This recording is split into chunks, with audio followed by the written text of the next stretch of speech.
As we have seen, the pyramid texts speak very clearly of a connection of the pharaoh with the sun god Ra. In the present lesson we shall learn about the spectacular way in which this connection is still today visible at Giza once a year. Each of the pyramid complexes of Giza included two temples located on the east side of the pyramid, looking towards the Nile. A valley temple downhill near the line of maximal flood of the river, and a funerary temple located uphill. The two were connected by a monumental causeway. The best preserved of such complexes is that of King Khafra, with two temples made of giant limestone blocks encased in granite. In addition, the valley complex of Khafra contains the famous statue sculptured in a rock knoll representing a pharaoh with a lion body, the Sphinx. It is from the terrace in front of this astonishing ensemble of monuments that one of the most spectacular hierophanies ever devised can still be seen. Let us imagine to watch sunset from here day after day. We are looking west and the sun is seen to set behind the artificial horizon formed by the pyramids. At the winter solstice, the sun sets slightly to the south of the Menkaura pyramid. Approaching the spring equinox, the sun sets behind the corner of the pyramid of Khafra. As we approach the summer solstice, the setting sun will move towards the first pyramid. Then we can really use the artificial horizon formed by the two giant pyramids as a spectacular stage to watch the sunset. At the solstice, the sun reaches the northernmost setting point. This point is located in the middle between the two giant monuments, so that our star is seen setting precisely between the two. At the very moments of sunset, the spectacle is really unforgettable.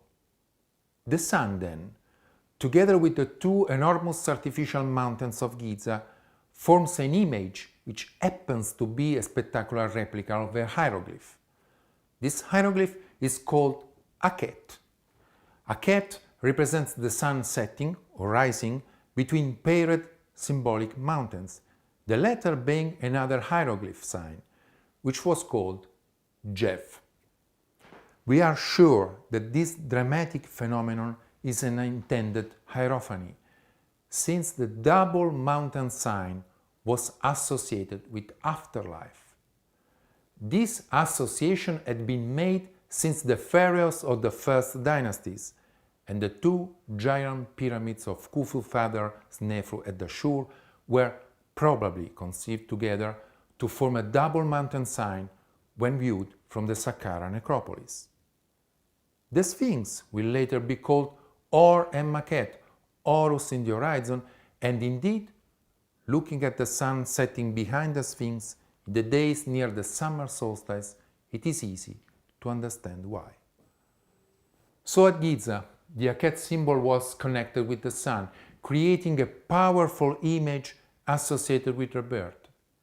In the pyramid text, Akhet is the place where the dead are transformed, preparing themselves for the afterworld. As part of the sky, it was also the place in which the sun, and hence the king, was destined to be reborn.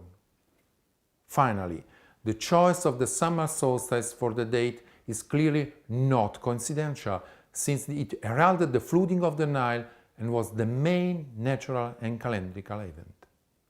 It is likely that the king who devised and ordered the construction of such a majestic spectacle was Khufu, the builder of the Great Pyramid, and that Khafra only completed it. In fact, each royal pyramid complex had a name, and that of Khufu was the pyramid, which is the Akhet of Khufu. The name of the king is written in the oval cartouche. Therefore, the name passed down to us for the hugest architectural project of mankind is the same as that of the spectacular hierophany occurring at Giza at the summer solstice. As a further reference to the sun god Ra, the two giant pyramids of Khufu and Khafra were aligned in such a way that the line connecting their southeast corners points quite precisely to Heliopolis, on the other side of the Nile. Heliopolis is today a district of modern Cairo, and only a Middle Kingdom obelisk remains there. But at those times it was the place of the most important temple of the sun god Ra. Since the pharaohs claimed direct descendants from the sun god, they felt the need of aligning the two pyramids in such a way that their images are seen to merge when viewed by an observer from the direction of Heliopolis. Giza and Heliopolis are about 24 kilometers far, and, of course, due to the Earth's curvature, this distance is greater than the visibility one by a standing person, which is about 5 kilometers. However, the surveyors in Giza and Heliopolis could easily communicate using wooden towers 10 meters high or so. And by the way, this procedure was needed only in the first stages of the construction of the pyramids, which were by themselves perfectly visible from tens of kilometers afar. When the third Giza pyramid, Menkaura, was designed, the architects had a lot of free space available to the east to build it. However, they decided to build it almost lost into the desert. Why? Because of a topographical reason. They wanted to align its southeast corner on the existing axis. In fact, Giza was already a sacred space, and the architects had to respect math, order, when they added the king's pyramid.